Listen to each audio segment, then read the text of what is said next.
Hello dear students, welcome to my channel. बेटा जी, आज के लेक्चर में मैं आपको HBSE द्वारा, Haryana board of school education द्वारा जो सैम्पल पेपर क्लास 10th का इशू किया गया है, मैथ्स का जो सैम्पल पेपर रिवील किया गया है उसका सॉल्यूशन मैं आपको करवाने जा रही हूँ। बिल्कुल इस बार अपना नया पैटर्न है।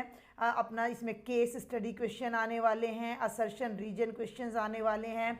तो सबसे पहले हम इसी सैम्पल पेपर को सॉल्व करेंगे और उसके बाद इस तरह के और भी कई सैम्पल पेपर करेंगे जो आपको आपके फाइनल एग्ज़ाम्स की प्रिपरेशन करने में बहुत ही हेल्पफुल रहेंगे। अब मैं यहाँ एक बात क्लियर कर दूँ कि चूँकि बोर्ड ने आपको स्टैंडर्ड और बेसिक मैथ्स का ऑप्शन दिया है और ये पेपर पहले ही रिलीज हो चुका है, तो ये स्टैंडर्ड मैथ्स का पेपर मैं इसको कंसीडर करके चल रही हूँ। अगर बेसिक के लिए कोई और सैम्पल पेपर आता है तो हम उसको भी ज़रूर से ज़रूर डिस्कस करेंगे। ठीक है, तो चलिए स्टार्ट करते हैं। ये सैम्पल पेपर आपको पूरा इंस्ट्रक्शंस, कैसे पेपर प्रिंट होके आता है, कैसे आपको वहाँ पढ़ना है, करना है, सारी बातें आपको यहाँ सीखने को मिलेंगी। तो इस तरह के वीडियोज़ पाने के लिए सबसे पहले तो 1 मिनट वीडियो को पॉज करो, चैनल को सब्सक्राइब करो और वीडियो अच्छी लगे तो लास्ट में उसको अपने फ्रेंड्स को ज़रूर शेयर करना है। ठीक है, तो देखिए इसी तरह आपका फाइनल पेपर प्रिंट होके आएगा क्योंकि आप पहली बार बोर्ड के एग्जाम्स दोगे, है ना। तो 3 आवर्स का पेपर होगा, 80 मार्क्स का होगा।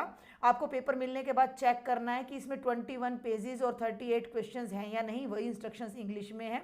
जो कोड नंबर पेपर पर यहाँ लिखा मिलेगा वो आपको अपनी आंसर शीट में भरना होता है। ठीक है, किसी भी क्वेश्चन का आंसर देने से पहले आपने उसका सीरियल नंबर लिखना होता है। आंसर शीट में आपको कोई भी पेज खाली नहीं छोड़ना। ये सभी इंस्ट्रक्शंस आपको ध्यान से पढ़नी है और कोई एक्स्ट्रा आंसर शीट आपको नहीं दी जाती है। बोर्ड के एग्जाम्स में एक बुकलेट टाइप में आपको पूरी आंसर शीट मिलती है जिसमें और उसके बाद और कोई नई आंसर शीट आपको नहीं मिलेगी। तो आपको उसको ध्यान से यूज़ करना है, कहाँ रफ काम करना है, कैसे करना है, वो सारा। और अपना रोल नंबर आपने अपने क्वेश्चन पेपर पर ज़रूर राइट करना है। आगे चलते हैं। क्वेश्चन का आंसर देने से पहले आपने ये चेक कर लेना है कि जो क्वेश्चन पेपर आपको मिला है वो कंप्लीट है या नहीं है, कहीं फट तो नहीं रहा, कोई पेपर आप में कोई क्वेश्चन उसमें से मिस प्रिंट तो नहीं हो गया है। तो इन सारी बातों को आपने ध्यान रखना है। अगर ऐसा है तो पेपर स्टार्ट होने से पहले ही आपने अपने वहाँ पर इन्विजिलेटर को, जो भी आपके रूम में टीचर है, उनको बताना है। बाद में आपको कोई भी पेपर चेंज करके नहीं देगा। ठीक है, तो ये इंस्ट्रक्शंस क्योंकि आप पहली बार एग्जाम्स दे रहे हो तो आपको ज़रूर देखनी है। अब ये आपकी जनरल इंस्ट्रक्शंस है, ये हिंदी में है, आगे इंग्लिश में भी मिलेंगी। पेपर आपका बायलिंगुअल होता है, दोनों भाषाएं आपको देखने को मिलेंगी।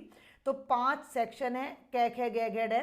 पहले सेक्शन में 1 से 20 तक एक एक नंबर के प्रश्न है। 18 क्वेश्चंस में MCQ, 1 वर्ड, फिलअप्स, सही गलत वगैरह मिलेंगे। और 19वां और 20वां अभिकथन तर्क यानी असर्शन रीजन बेस्ड होगा।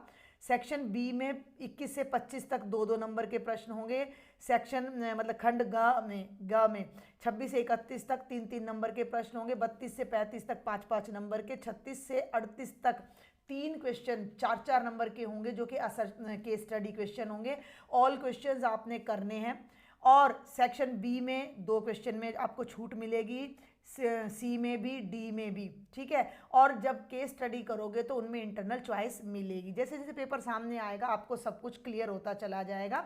थोड़ा सा मैं बढ़ा कर देती हूँ। और अब ये देखो, आप इंग्लिश में भी सेम इंस्ट्रक्शंस यहाँ पर हैं। There are 5 sections ABCDE 1 to 20 हैं। 18 questions MCQ, 1 word, fill ups, true false वगैरह है। और last 2 questions assertion reason based है। सेक्शन बी में आपके 5 क्वेश्चंस हैं 2 मार्क्स के।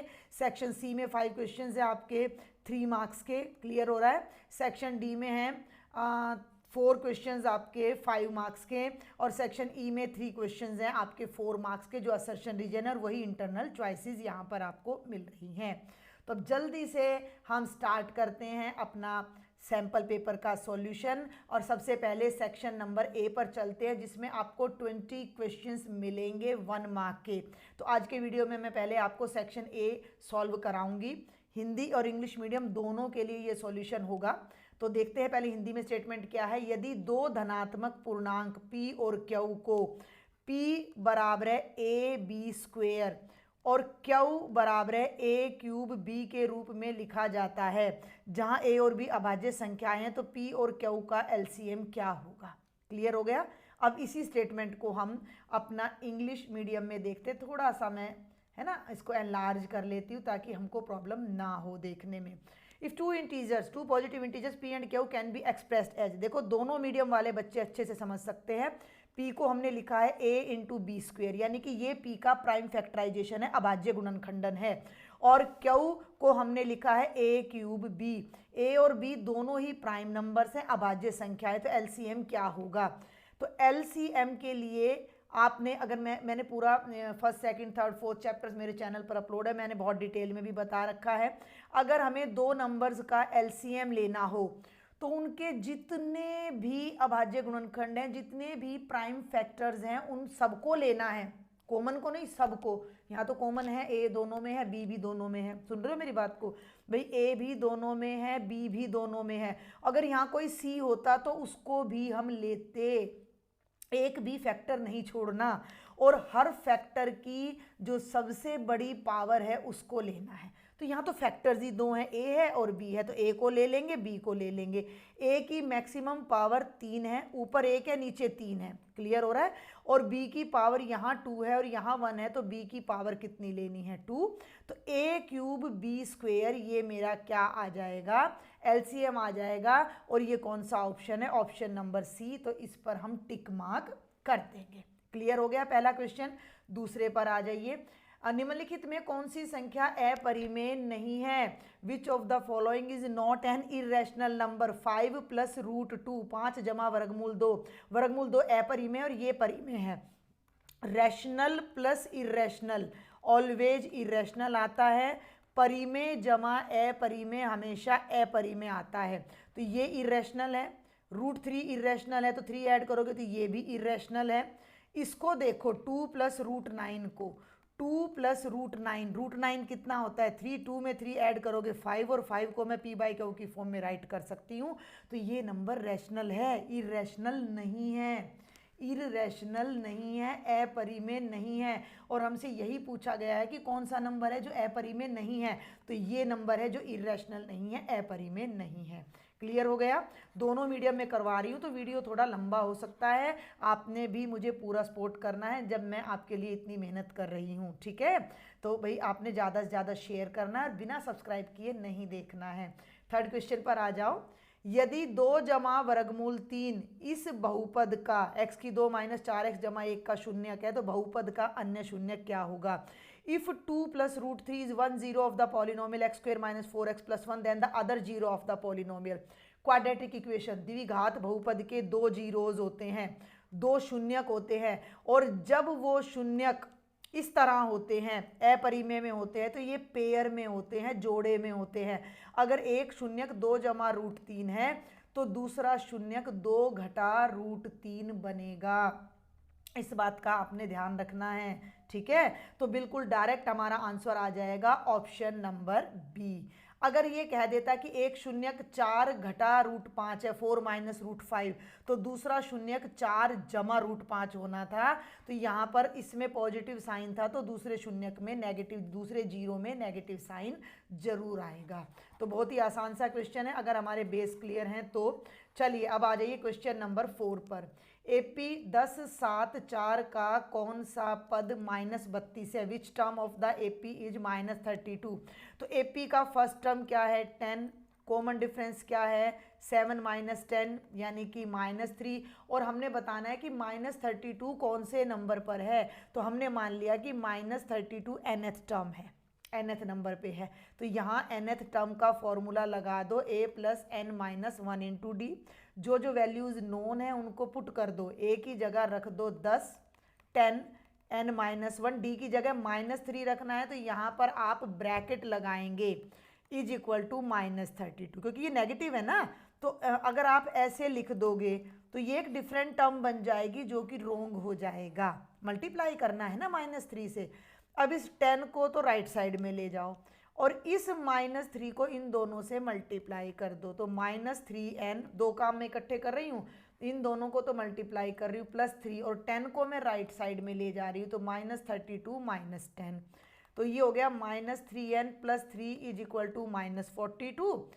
42 को इधर ले आओ और 3n को राइट में ले जाओ, तो 42 प्लस का हो जाएगा plus 3 is equal to 3n, 45 is equal to 3n, 3 denominator में आ जाएगा, 45/3 कट करोगे 15, तो बेटा जी n की वैल्यू 15 आ जाएगी। इसका मतलब जो हमारी 15th टर्म है वो हमारी -32 है। क्लियर हो गया?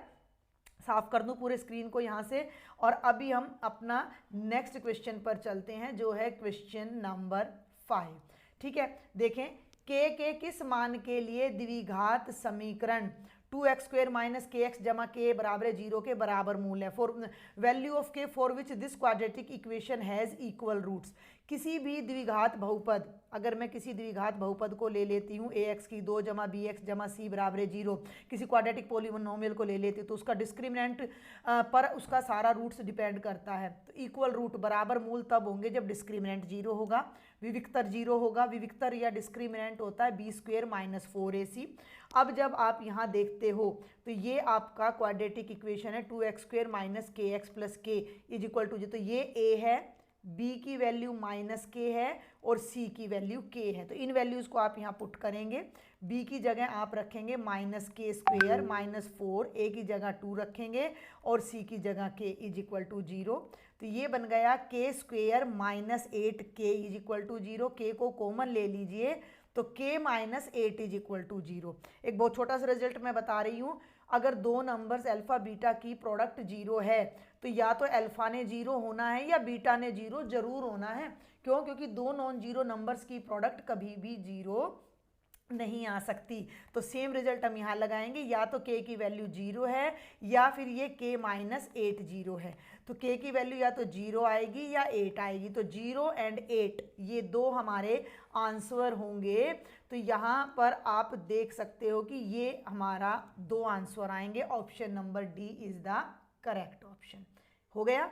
आगे चलते हैं। आगे चलने से पहले मैं आपका 1 मिनट लेना चाहूँगी कि इस तरह के और भी बहुत सारे सैम्पल पेपर्स का सॉल्यूशन करने के लिए आप ये देखिए, देखो इस पर भले ही आपको CBSE लिखा हुआ दिख रहा है, लेकिन मैंने इसको एनालाइज किया है। सभी क्वेश्चंस आप अभी ये जो सैम्पल पेपर मैं आपको सॉल्व करवा रही हूँ ना, ये सभी क्वेश्चन CBSE से भी लिए गए हैं और ये पैटर्न भी जो इस बार किया गया है वो CBSE से एफिलिएटेड है अपना सारा। तो ये सैम्पल पेपर है अपना एजुकाजोन का, इसका रिव्यू मैं अपने चैनल पर डाल चुकी हूँ। इसमें बहुत सारे 10 सैम्पल पेपर हैं, 2 प्रीवियस ईयर पेपर हैं। तो ये भी आपके लिए बहुत हेल्पफुल रहेगा क्योंकि ये इसी पैटर्न पर है। ये जिस पैटर्न पर हमारा सैम्पल पेपर HBSE ने दिया है सेम पैटर्न पर है। जिस तरह के क्वेश्चंस मैं अब आपको करा रही हूँ उसी टाइप के क्वेश्चंस आपको इसमें देखने को मिलेंगे। तो प्रैक्टिस के लिए आप इसको परचेज कर सकते हैं और अपना रिवीजन कर सकते हैं। क्लास 10th स्टैंडर्ड मैथ्स के लिए 10 सैम्पल क्वेश्चन पेपर्स। ठीक है, तो आप इसको चाहें तो इसका जो लिंक है वो आपको डिस्क्रिप्शन बॉक्स में मिल जाएगा परचेज करने के लिए। तो वहाँ से आप क्लिक करके अपना इसको परचेज कर सकते हो। ओके, तो आगे चलते हैं नेक्स्ट क्वेश्चन पर। तो ये है अपनी नेक्स्ट स्लाइड। अब हम देखते हैं क्वेश्चन नंबर 6। बिंदुओं -4√38 और -√35 के बीच की दूरी, the distance between these 2 points. तो इस पॉइंट को x1 ले लो, इसको y1 ले लो, इसको x2 ले लो, इसको y2 ले लो और मान लो इसका नाम a है और इसका नाम b है। तो डिस्टेंस फॉर्मूला हम सबको पता है क्या होता है, AB = x2 - x1 whole square plus y2 - y1 whole square under root. Clear हो गया? अब देखो बहुत ध्यान से देखना है, x2 है अपना -√3 और अब मेरी बात सुनना, ये ऑलरेडी माइनस है तो एक माइनस फॉर्मूला में है तो दोनों माइनस मिलकर हो जाएगा +4√3 होल स्क्वेयर प्लस y2 बेटा 5 है यानी 5 है और -8 होल स्क्वेयर अंडर रूट। अब ध्यान दो, -√3 + 4√3, आप इसको कुछ ऐसे ले सकते हो -x + 4x, तो कितना हो गया 3x। तो -√3 + 4√3 कितना हो गया 3√3। कितना हो गया 3√3। तो ये हो गया 3√3 होल स्क्वेयर और ये हो गया 5 - 8 यानी -3 होल स्क्वेयर अंडर रूट। अब देखो 3√3 का करना है होल स्क्वायर, वो मैं यहाँ करती हूँ। तो 3 का भी स्क्वायर और √3 का भी स्क्वायर, 3 का स्क्वायर हो जाएगा 9, ये कैंसिल हो जाएगा, कितना आ जाएगा 9 3 जा 27 आ जाएगा। और -3 का स्क्वायर होता है 9, 27 + 9 बच्चे 36, और 36 का √6 होता है। तो हमारी जो डिस्टेंस है इन पॉइंट्स के बीच में, इन बिंदुओं के बीच में कितनी आ जाएगी, 6 आ जाएगी। थोड़ा सा इस बार मैं कह सकती हूँ कि पेपर जो है थोड़ा सा टफ है, थोड़ा अलग है, नहीं तो जनरली डिस्टेंस के अंदर आसान से क्वेश्चन आपको देखने को मिलते हैं। क्वेश्चन नंबर 7 पर चलें। त्रिभुज ABC और DEF में कोण B कोण E के, कोण F कोण C के और AB 3 टाइम्स ऑफ DE है, तो दोनों त्रिभुज क्या होंगे? ये आपका आना चाहिए AB = 3 टाइम्स ऑफ DE, ठीक है। इंग्लिश में देख लेते हैं। In triangle ABC and DEF, मैं यहाँ ड्रॉ कर देती हूँ पहले दोनों ही ट्राइंगल्स को। In the triangle ABC and DEF, ध्यान देना है, क्या कहता है कि एंगल B, ये वाला एंगल E के इक्वल है, एंगल F एंगल C के इक्वल है। ऐसा कुछ नहीं है जो इंग्लिश मीडियम में हिंदी मीडियम वाले बच्चों को कोई प्रॉब्लम हो, दो तो एंगल्स इक्वल हैं। अब सुनना मेरी बात को। और AB = 3 टाइम्स ऑफ DE है, बहुत ध्यान से देखना। AB = 3 टाइम्स ऑफ DE है। DE को अगर मैं लेफ्ट में ले आऊं तो AB तो यहीं रह गया, DE मेरा लेफ्ट में आया तो ये 3 बन गया, यानी कि 3 के नीचे 1 आ गया, यानी AB और DE का रेशियो अपना कितना आ गया, 3:1 आ गया, इन दोनों का अनुपात। अब ये पूछता है कि ये दोनों ट्राइंगल्स सर्वांगसम है, समरूप नहीं है, समरूप है, सर्वांगसम नहीं है, ना सर्वांगसम है, ना क्या है, कॉन्ग्रुएंट और सिमिलैरिटी के बारे में डिस्कस करना है। देखो 2 एंगल्स इक्वल हो गए तो थर्ड एंगल तो ऑटोमेटिकली इक्वल आएगा, लेकिन 3 एंगल इक्वल होने से कॉन्ग्रुएंसी प्रूव नहीं होती। कॉन्ग्रुएंट तब होता है जब तीनों एंगल्स और तीनों साइड्स इक्वल हों, या 2 एंगल्स जो इक्वल हैं, है ना, उनको लेने वाली साइड अपनी इक्वल हो, तो कॉन्ग्रुएंट तो ये ट्राइंगल है नहीं। लेकिन जब 2 एंगल्स ऑलरेडी इक्वल हैं और थर्ड एंगल की तो हमें डिस्कस करने की ज़रूरत ही नहीं है, तो ए प्रॉपर्टी से ये दोनों ट्राइंगल्स समरूप हो जाएंगे, सिमिलर हो जाएंगे, सर्वांग सम नहीं होंगे। सर्वांग सम, क्योंकि देखो भुजाएं तो वैसे भी बराबर नहीं है, साइड्स तो वैसे भी इक्वल नहीं है, और जब साइड्स की रेशियो की बात करते हैं तो सर्वांग समता तो आती ही नहीं है। तो सिमिलर है लेकिन कॉन्ग्रुएंट नहीं है, समरूप है लेकिन सर्वांग सम नहीं है। तो ऑप्शन नंबर बी के साथ हम जाएंगे, ठीक है, ऑप्शन नंबर बी को हम चूज करेंगे, this is the correct option. और अब चलते हैं क्वेश्चन नंबर 8 पर। स्क्रीन को थोड़ा क्लियर कर लेते हैं और क्वेश्चन नंबर 8 पर चलते हैं। पहले मैं हिंदी में बता देती हूँ, फिर जल्दी से इंग्लिश में बता देती हूँ। इस आकृति में TP और TQ केंद्र O वाले वृत्त पर 2 स्पर्श रेखाएं हैं, ये देख लो, थोड़ा और बड़ा कर लेते हैं अच्छे से हमें समझ आ जाए। देखो TP और TQ है ना, T से ये स्पर्श रेखा टेंजेंट है, इंग्लिश मीडियम वाले बच्चे सुन ले, ये TQ भी टेंजेंट है, बहुत आसान क्वेश्चन। और ये एंगल POQ 110 है, तो ये एंगल कितना आ जाएगा, 180 में से माइनस कर दो 70 आ जाएगा। क्यों? क्योंकि ये रेडियस है टेंजेंट पर परपेंडिकुलर, ये भी 90 है, 2 एंगल 90 हैं जिनका सम 180, इन दोनों का सम ऑलवेज 180 होता है। तो ये 110 है, तो 180 में से 110 को माइनस कर दो तो 70, ऑप्शन नंबर बी आ जाएगा। इसी क्वेश्चन को मैं आपको इंग्लिश मीडियम में भी दिखा देती हूँ ताकि बच्चों को प्रॉब्लम ना हो। फिगर पीछे ही दिया गया था, बस यही बात इसने पूछी है कि एंगल POQ 110 है तो PTQ कितना आ जाएगा, 70 डिग्री।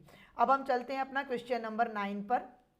आकृति में AB वृत्त की जीवा है और AOC इसका व्यास है। देखो ये तो कोड है, सुन लो इंग्लिश मीडियम वाले भी, AB इज द कोड and AOC is the diameter. Diameter कहाँ है, AB कोड है, AOC डायामीटर है, व्यास है। एंगल ACB, ये वाला एंगल 50 डिग्री है। AT बिंदु A पर स्पर्श रेखा है, AT is the tangent to the circle at the point A, ये टेंजेंट है, सब चीज़ें दिखने लग रही हैं।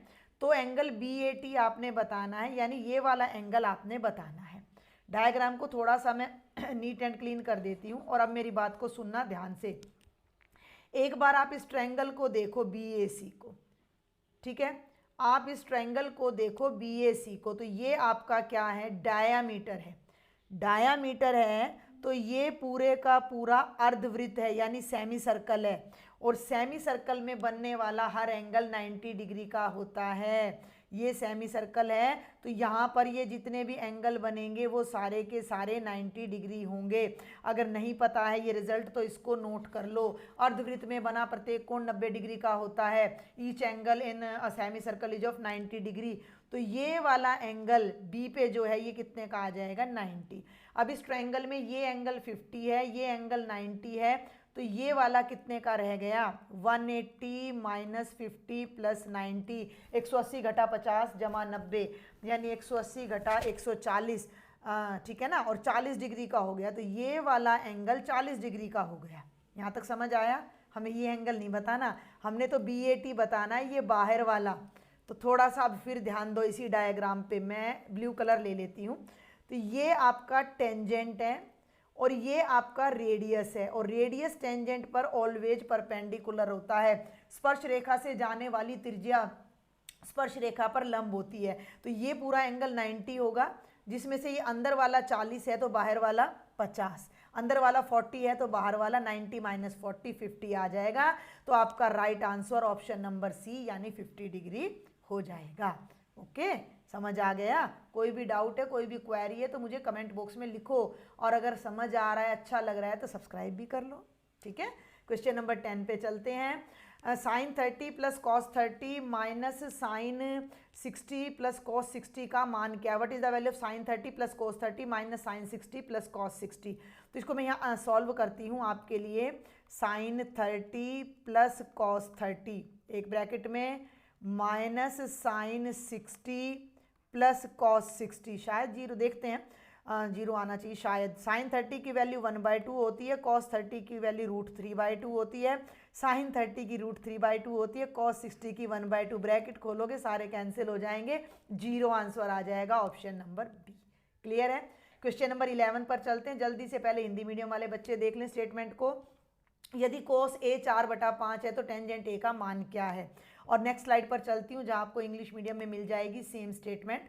If cos A is 4/5 then what is the value of tangent A? ठीक है, तो बहुत सिंपल है, टेंजेंट पर जाने के लिए साइन पर जाना पड़ेगा। cos A है 4/5, साइन A क्या होता है 1 minus cos square A under root.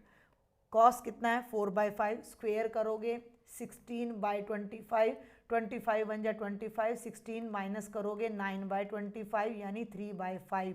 Sign ए आ गया, कॉस ए आ गया। आपने टेंजेंट ए पे जाना है। टेंजेंट ए क्या होता है sign A by cos A, यानी कि 3/5 डिवाइडेड बाय 4/5, 5 कैंसिल, 3/4 आपका आंसर आ जाएगा।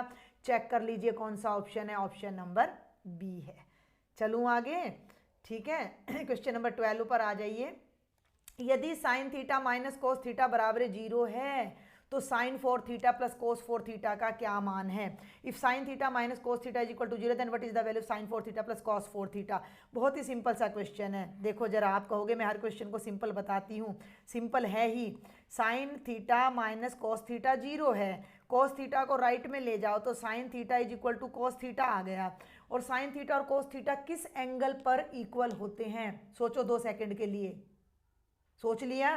किस पर होते हैं 45 पर, यानी कि थीटा कितने डिग्री का है 45 डिग्री का।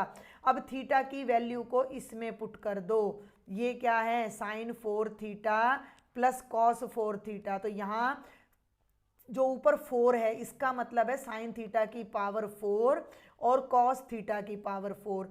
थीटा की जगह लगा दो 45, तो साइन 45 डिग्री की भी पावर 4 और कॉस 45 डिग्री की पावर भी 4। साइन 45 होता है 1/√2 उसकी पावर 4, और कॉस 45 भी होता है 1/√2 उसकी पावर 4। यहीं कर देती हूँ इक्वल टू में। अभी 1/√2 की पावर 4 आता है ना खोलना, 1/√2 की पावर 4 का मतलब 1 की भी पावर 4 और √2 की भी पावर 4। तो √2 को 4 बार मल्टीप्लाई करोगे तो 4 आ जाएगा, √2 √2 √2 और √2, ये भी 2 और ये 2, 4 आ जाएगा। तो ये बन जाएगा 1/4 प्लस 1/4, एलसीएम ले लो 2/4, तो ये कितना आ जाएगा 1/2।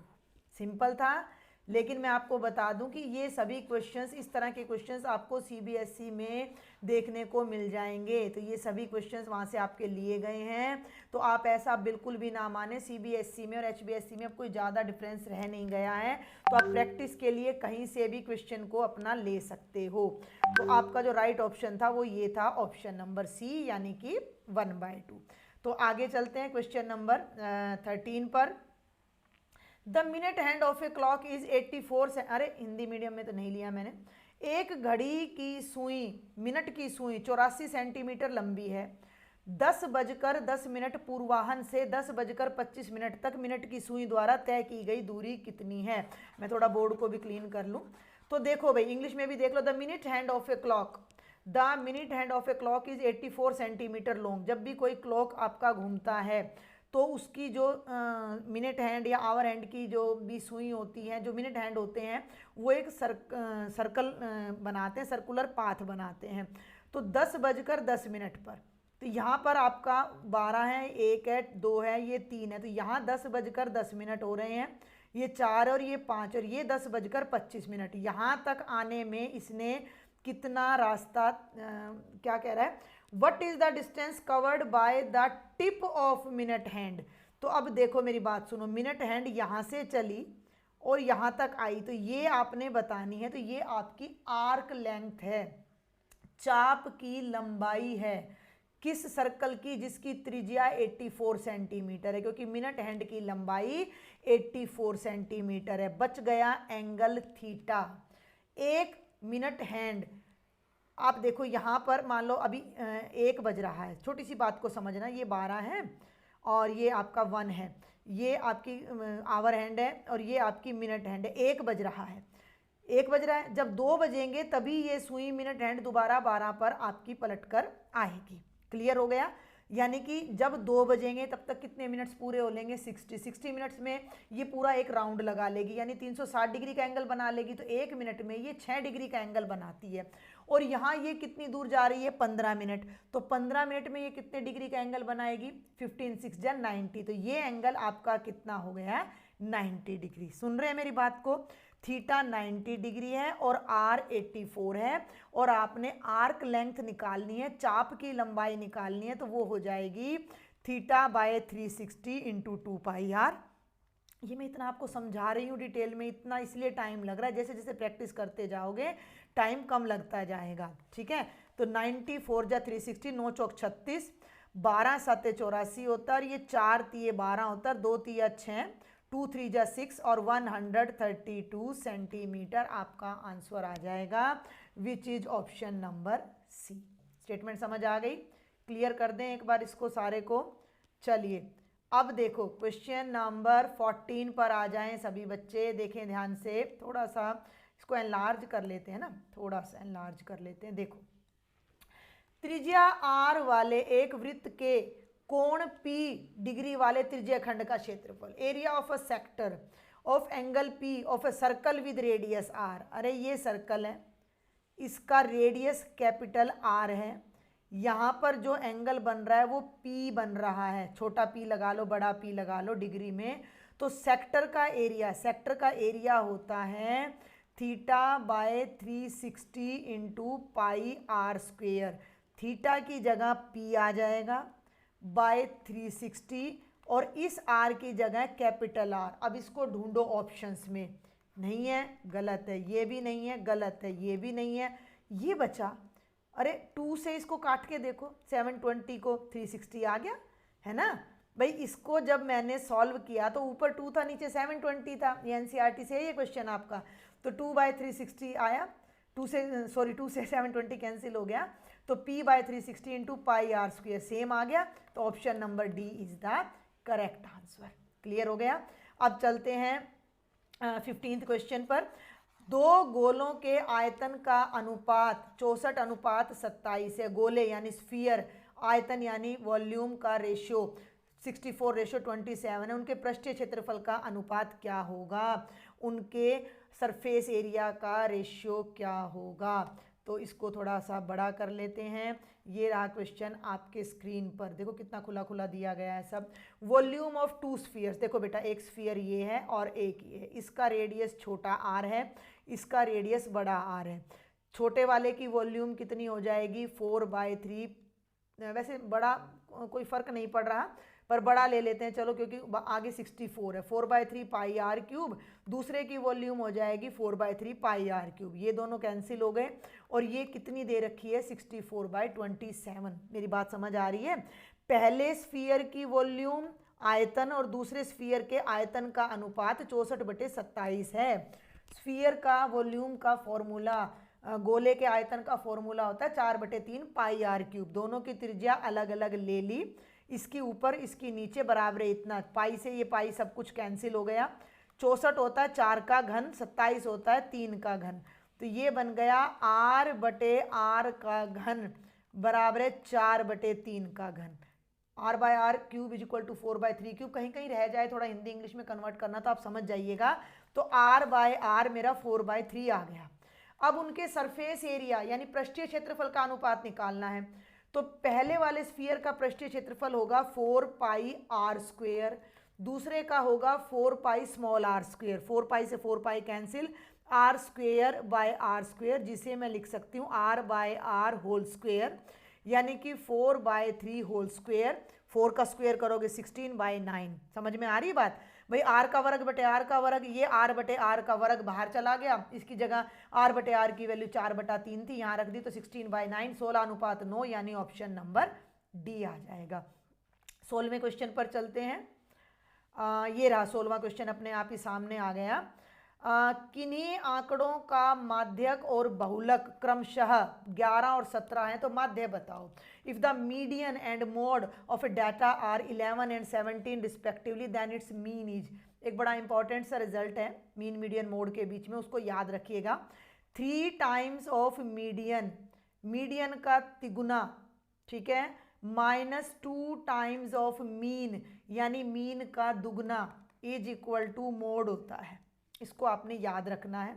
अब मीडियन 11 है, माध्य 11 है, ये ऐसे ही याद रखना है। माध्यक का तिगुना 3 गुणा माध्यक घटा 2 गुणा माध्य बराबर है बहुलक, ये फॉर्मूला है। तो अब यहाँ माध्यक 11 है, मीडियन 11 है, तो इसकी जगह तो यहाँ 11 रख देंगे, 11 रख देंगे। मीन हमने निकालना है तो एज इट इज, और मोड 17 है यानी बहुलक 17 है। ये एक इक्वेशन बन जाएगी। 33, 11 3 33, -2m बराबर 17, 17 को लेफ्ट में ले आओ। 33 - 17 इज इक्वल टू 2m, ये 16 बन जाएगा, इज इक्वल टू 2m, 2 से डिवाइड करोगे 8, तो मीडियन की मीन की वैल्यू 8 आ जाएगी, माध्य 8 आ जाएगा, जो कि ऑप्शन नंबर बी है। तो इनको सभी बच्चों ने अपने नोट्स बना बना के अपनी नोटबुक में लिख लेना है। अब आ जाओ क्वेश्चन नंबर 17। देखो, निम्नलिखित वितरण के लिए माध्यक वर्ग और बहुलक वर्ग की निचली सीमाओं का योग फॉर द फॉलोइंग डिस्ट्रीब्यूशन। बिल्कुल हटकर है इस बार का सैंपल पेपर, ऐसे क्वेश्चंस पीछे कभी नहीं आए हैं आपके। The sum of lower limits of the median class and the modal class is. पहले माध्यक वर्ग, बहुलक वर्ग तो निकल गया, मॉडल क्लास क्या होती है? सबसे बड़ी बारंबारता, हाईएस्ट फ्रीक्वेंसी, हाईएस्ट फ्रीक्वेंसी 20 है, उसके सामने वाली क्लास हो गई मॉडल क्लास। मॉडल का मतलब बहुलक वर्ग, सुन रहे हो मेरी बात को? ये आपका बहुलक वर्ग है और इसकी निम्न वर्ग सीमा 15 है, ये तो हो गया। बहुलक वर्ग की निम्न वर्ग सीमा यानी कि लोअर लिमिट आ गई 15। अब माध्यक वर्ग और निकालना है, तो माध्यक वर्ग के लिए आपको निकालनी पड़ती है संचयी बारंबारता यानी क्यूमुलेटिव फ्रीक्वेंसी। सुन लो मेरी बात, तो 0 से 5, 5 to 10, 10 to 15। बेशक हिंदी मीडियम के बच्चे हैं आप, लेकिन इतना तो सबको आता होगा, थोड़ा बहुत इंग्लिश तो आपके टीचर्स भी यूज करते होंगे। तो क्यूमुलेटिव फ्रीक्वेंसी यानी संचयी बारंबारता बना लो, तो ये 10, 15 जोड़ो 25, 12 जोड़ो 37, 20 जोड़ो 57, और 57 में 9 जोड़ोगे तो 66 आएगा। लास्ट 66 आ रहा है, 66 का हाफ करो तो 33 आएगा। 33 से बड़ी संचयी बारंबारता 37 है। 37 के सामने वाली जो क्लास है वो मीडियन क्लास है, माध्यक वर्ग है। सुन रहे हो मेरी बात को? तो माध्यक वर्ग आया 10 to 15 और भैया बहुलक वर्ग आया 15 to 20। इंग्लिश मीडियम में सुन ले, this is median class, this is model class. दोनों की लोअर लिमिट है 10 और 15 और उन लोअर लिमिट्स को आपने जोड़ना है। तो 10 और 15 का जोड़ कितना हो जाएगा? 25 हो जाएगा। बात समझ में आई? एक क्वेश्चन में दो दो क्वेश्चन डाल दिए। बहुलक वर्ग यानी मॉडल क्लास निकालो, मीडियन क्लास यानी माध्यक वर्ग निकालो, उनकी लोअर लिमिट्स को फिर ऐड करो। क्लियर हो गया? इस तरह के बहुत सारे क्वेश्चन, देखो मैं फिर बता रही हूँ, इस सैंपल पेपर में इस तरह के बहुत सारे क्वेश्चंस आपको देखने को मिलेंगे। सीबीएसई ने भी जो सैंपल पेपर रिलीज किया उनमें भी इस टाइप के क्वेश्चंस हैं। ऐसे क्वेश्चंस आपको एचबीएससी के प्रीवियस पेपर्स में देखने को नहीं मिलेंगे। तो आप इसको मैं रिकमेंड करूंगी अगर आप खरीदते हैं तो, ठीक है। और दूसरी बात और मैं आपको बता दूं अगले क्वेश्चन पर चलने से पहले कि हरियाणा बोर्ड के भी जितने प्रीवियस ईयर के क्वेश्चन पेपर्स हैं उनका चैप्टर वाइज सॉल्यूशन मेरे चैनल पर अपलोड है। आप मुझे व्हाट्सएप पर, टेलीग्राम पर मेरा ग्रुप है, उसको ज्वाइन करते हैं तो वहाँ पर भी मैं आपको अपना लिंक भेज दूंगी और वहाँ पर मैं सारी वीडियोस के लिंक आपको शेयर कर दूंगी। तो प्रीवियस ईयर के क्वेश्चंस का, उनके सारे एमसीक्यूज की अलग वीडियोस हैं। 2 मार्क्स 3 मार्क्स के चैप्टर वाइज रिवीजन भी है, सुपर फास्ट रिवीजन। आप तो अभी नए बच्चे हो ना इस सेशन के, तो आपको पता नहीं होगा। सुपर फास्ट रिवीजन के नाम से भी मैंने पूरा चैप्टर वाइज रिवीजन और उसमें इंपॉर्टेंट क्वेश्चंस डाल रखे हैं, तो वो आपको बहुत हेल्पफुल रहेंगे। अब जल्दी से देखते हैं 18th क्वेश्चन। ये कह रहा है कि निम्नलिखित में से कौन सी घटना की प्रायिकता नहीं हो सकती। नेक्स्ट पेज पर चलना पड़ेगा हमें। तो ये देखो, ये कहता है कि which of the following can not be the probability of an event. इन चारों में से कोई किसी घटना की प्रायिकता ना हो। 0.2/3 दशमलव हटाओ तो 2/30, 1 से छोटा है, 0 भी प्रायिकता हो सकती है। इसको बदलो, 1/1 का दशमलव हटाओगे तो ऊपर जाएगा तो ये 10 बन जाएगा। और ये 35/100 है, ये भी 1 से लेस है, तो ये भी प्रोबेबिलिटी हो सकती है। ये भी this is not the probability of an event, क्योंकि कोई भी प्रोबेबिलिटी 1 से बड़ी नहीं होती और 0 से छोटी नहीं होती। तो 1/0.1 था, जैसे ही डेसिमल हटाया तो ऊपर 10 चला गया, तो 10 प्रोबेबिलिटी नहीं हो सकती। तो जो मेरा राइट आंसर आएगा वो मेरा ऑप्शन नंबर सी आ जाएगा। और अब जल्दी से अब आप देखेंगे अभिकथन तर्क वाले यानी असर्शन रीजन क्वेश्चंस। इनमें आपको क्या करना है मैं यहाँ बता देती हूँ। आपको 2 स्टेटमेंट मिलेंगी, सुन लो ध्यान से। एक का नाम होगा अभिकथन यानी असर्शन, दूसरे का नाम होगा तर्क यानी रीजन। दोनों को पहले आपने चेक करना है सही है या गलत है। क्लियर है? फिर आपको 4 ऑप्शंस मिलेंगे, बहुत आसान है, इनकी अच्छे से प्रैक्टिस करेंगे बहुत सारे क्वेश्चंस की हम। अगर पहले वाला भी ट्रू है, ठीक है, अगर असर्शन भी ट्रू है और रीजन भी, भाई ये भी सही है और ये भी, और नीचे वाले की वजह से ऊपर वाला रिजल्ट प्रूव हो रहा है, तो हमने ऑप्शन ए चूज करना है। दोनों सही है लेकिन नीचे वाले रूल का प्रयोग ऊपर वाले में नहीं हो रहा, तो बी चूज करना है। ए ट्रू है, बी फॉल्स है, पहला सही है दूसरा गलत है, तो सी चूज करना है। और पहला गलत है और दूसरा सही है तो डी चूज करना है। क्लियर है? आगे चलें। हाफ ईयरली में भी आया था, उसका सॉल्यूशन भी मैंने अपलोड किया था, उसमें भी मैंने समझा दिया था। तो 2 ही ऑप्शंस रह जाते, जल्दी से देख लेते हैं। इंग्लिश मीडियम में भी मैं उनको समझा दूंगी साथ में। 2 एक परिमेय संख्या का उदाहरण है, बिल्कुल सही है। सभी धनात्मक पूर्णांकों के वर्गमूल अपरिमेय संख्या होती हैं, बिल्कुल गलत है।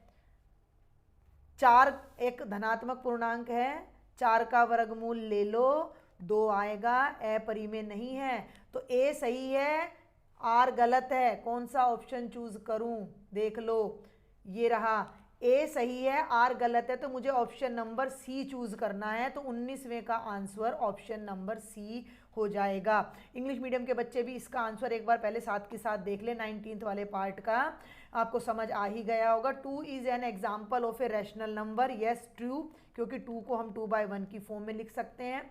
अब ये रीजन क्या दे रहा है कि the square roots of all positive integers are irrational, कि जितने भी पॉजिटिव इंटीजर्स हैं उनके अंडर रूट इरेशनल होंगे। तो भैया ये बिल्कुल गलत बोल रहा है। 16 एक पॉजिटिव इंटीजर है, उसका अंडर रूट 4 करोगे तो वो इरेशनल नहीं है, रैशनल है, तो ये फॉल्स है। ए ट्रू है, बी आर फॉल्स है, तो हम ऑप्शन नंबर सी चूज करेंगे। प्रीवियस स्लाइड पर चलते हैं और लास्ट क्वेश्चन आज के वीडियो का ये हमारा रहेगा, देखेंगे ध्यान से। बिंदु 0,4 वाई अक्ष पर स्थित है, देखो है या नहीं है, बिल्कुल है, ट्रू है। वाई अक्ष पर किसी भी बिंदु का एक्स निर्देशांक 0 होता है। वाई पर अगर कोई पॉइंट लोगे तो उसमें एक्स का मान हमेशा 0 होगा, तो ये भी बिल्कुल सही है। और इसी रिजल्ट का यूज करके इसको यहाँ पर हम प्रूव कर सकते हैं कि भाई वाई अक्ष पर हमेशा एक्स 0 होता है, और ये भी वाई अक्ष पर है, इसलिए इसमें एक्स 0 है। ए भी ट्रू है, सही है, बी भी, आर भी सही है, और आर का यूज ए में हो रहा है, तो हम कौन सा ऑप्शन चूज करेंगे? हमारा ऑप्शन ए होगा। तो आपके 20th क्वेश्चन का आंसर होगा option number A. English medium में और देख लेते हैं जल्दी से इसी पार्ट को। इसको मैं यहाँ से इरेज कर देती हूँ, देखो जल्दी से थोड़ा सा और लार्ज कर लेते हैं, आपको आसानी रहेगी। Point 0,4 lies on Y axis, true.